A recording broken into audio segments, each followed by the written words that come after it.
What's up, guys? Welcome back to another Crystal Palace Career Mode episode on the channel here. So we're going to have 4 games today, coming right off of the back of that bumper episode yesterday, the transfer special, where you saw our live deadline day. And yes, we didn't improve too much in the current team, but we brought in 2 attackers, and it shows. We are scoring goals like crazy. Look at one of those new additions, Christian Pulisic, hustling his butt off there to get the ball into our other new signing, Deju, or Math he goes by on his jersey there. Pulisic gets all the way to the line, crosses that ball back through the danger zone there, really hustled, worked hard to get that ball back, and we do put it in the corner there. So, again, Newcastle come back, and a really nice goal there. I'm not even sure who half the people on Newcastle's team are. They made a lot of adjustments in the transfer window, and they really switched up their team. I think that was Daniel Podence, formerly of Sporting, that actually put that away, and just a nice finish. Lafont probably could have done a little better, but it is what it is. So we play the short corner here. Nkudu beats his man really nicely, and Fosu Mensah pops up with a goal there. Just takes the bullet pass there from Nkudu and just redirects it right into the net, celebrating with the fans at Selhurst Park. Love that celebration. I've said it time and time again, but really enjoy that celebration, and a really nice finish there. But we're not done at 2-1. Nkudu again making things happen, forcing a save. It doesn't quite fall for anybody there, but they're on the counter here, but we're not having any of that. We win the ball back with Fosu Mensah. Back to Pulisic. Pulisic down to our new striker, Jeju there, into Kabaye. Kabaye back to Pulisic. Pulisic to Benteke. Plays a really nice through ball. Can he win it? Again, fighting for the ball. Our new striker takes a shot, falls for Pulisic, and he does end up finishing really nicely there. Right place at the right time. Again, celebrating with the fans. And we do make it 3-1 to the Eagles over the Magpies here. I can't remember what our result was against them in the first game, but regardless, really nice to be winning this game. That's definitely what we want to be doing. So Pulisic again into the box, takes a shot, and this time his shot leads to an Nkudu goal. Nkudu really making things happen in this game. I thought he was one of the best players on the pitch, and he did a great job. He was probably my man of the match, along with Pulisic, because he really was hustling as well. So we do end up winning that game 4-1.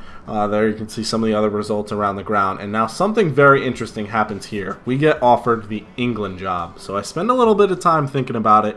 Are we going to get a better offer? Summer's coming up pretty quick. The World Cup is here, basically. We don't have time to qualify with anyone. Everyone's already qualified. England is qualified for the World Cup.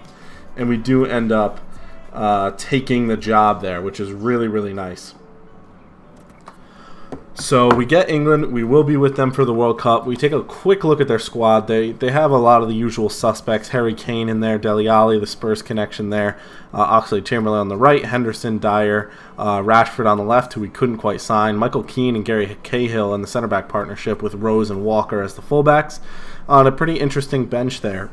Excuse me. We will be involving Tom Davies, our English youngster. He will be getting into the World Cup squad. Absolute favoritism there, but I mean, what are you gonna do? I'm definitely going to put him into the squad, get him some nice experience going to the World Cup with England, and hopefully for the Euros he'll be a regular starter by that point. So really happy with that offer, really happy we took the job. We will stay with them for at least the World Cup. If we totally disgrace ourselves, we will end up resigning. But if we do well, maybe we go to the Euros as well and hopefully do well there. As you can see, Christian Pulisic popping up with another goal. The kid's a goal machine. Our front 4 are just fantastic. I'm really happy with the 2 additions we made, and then with Benteke and Nkudu up there as well. They're really all making things happen. What a great pass in there, what a great touch to control, and then a really good finish. Fosu Mensah holds up the ball a little bit, plays it to Kabaye to our new striker, and Benteke slots it home nice and easy. 2-0 up at Everton at Goodison Park. I don't know if you guys saw, I'm recording this on the day that Ronald Koeman actually got sacked from Everton. And, you know, I have this platform where I can kind of speak to at least some of you, and it's recorded. You know, I'm on record about some of the things I say. I wish we gave him some more time. We paid a lot of money to bring him away from Southampton. We gave him less than a year. Like, obviously we made a lot of signings, and I don't know how much control he has over the signings. And I thought our transfer business was good overall, but we didn't replace Lukaku, obviously. And everybody says that. We didn't replace Lukaku. We had no goal scorer, and that's showing, right? I mean, Wayne Rooney's past it, let's be honest. He's a great addition to the team for what he is. He's past his goal-scoring prime. I love that he's part of the team, but he's not going to be the guy that scores 25 goals. He's just not.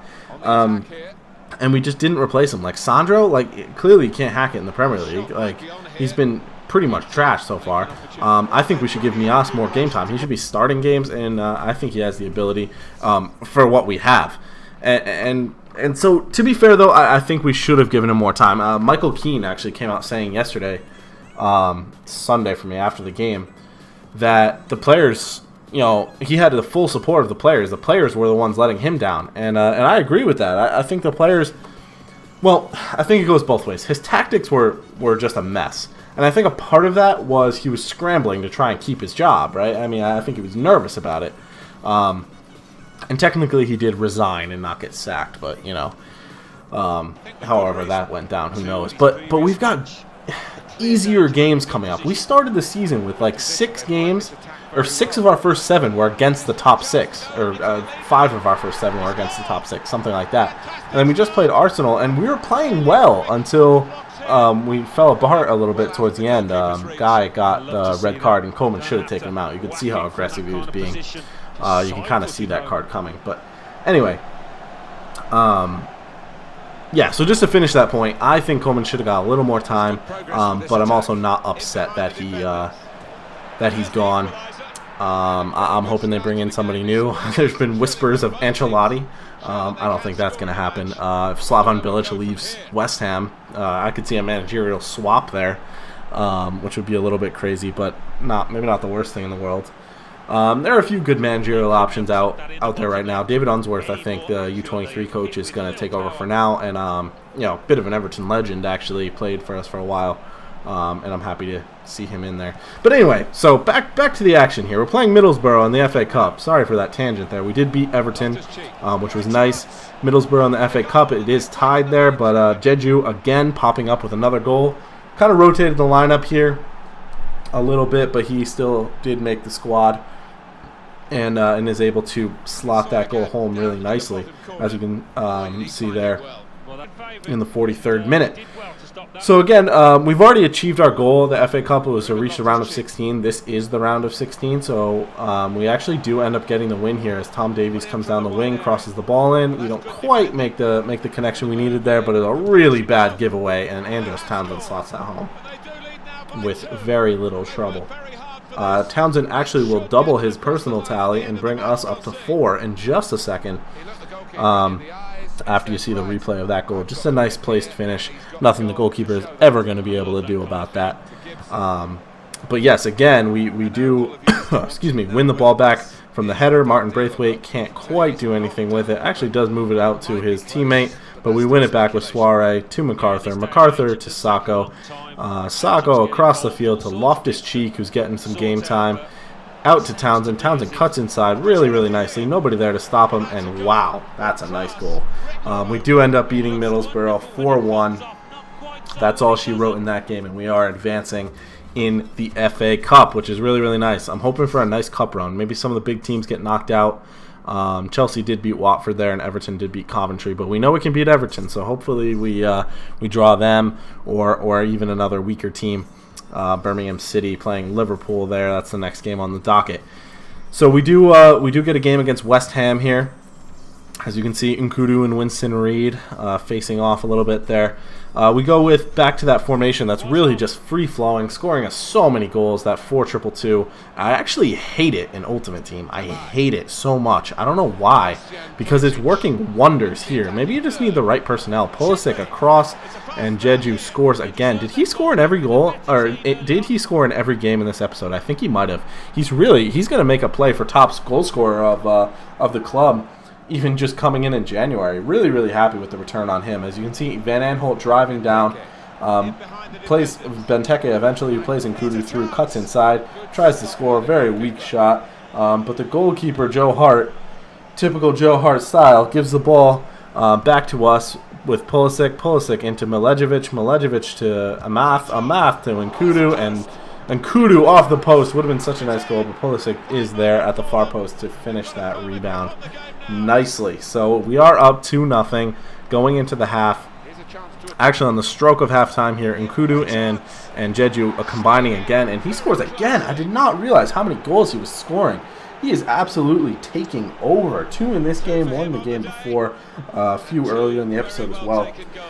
Excuse me, couldn't be more happy with the return on that striker. He's scoring a goal a game at least right now.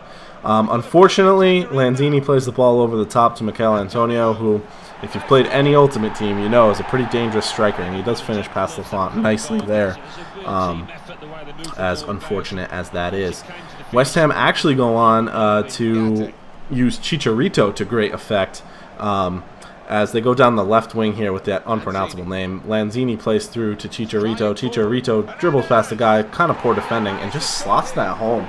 A nice goal, to be fair, but the next goal is even better. I mean, look at what he's able to do here. They do win the ball back from us from Benteke. Play one big ball over the top. We can't clear it. They flick it on to Lanzini, and Chicharito, first time, chip finesses, lobs something over the goalkeeper. Really, really quality goal. And I couldn't even be mad at that. I did give up a 3-goal lead, which was annoying, but that goal was phenomenal. And in the 88th minute, excuse me, I thought the game was all but drawn already. Look at that goal. Wow.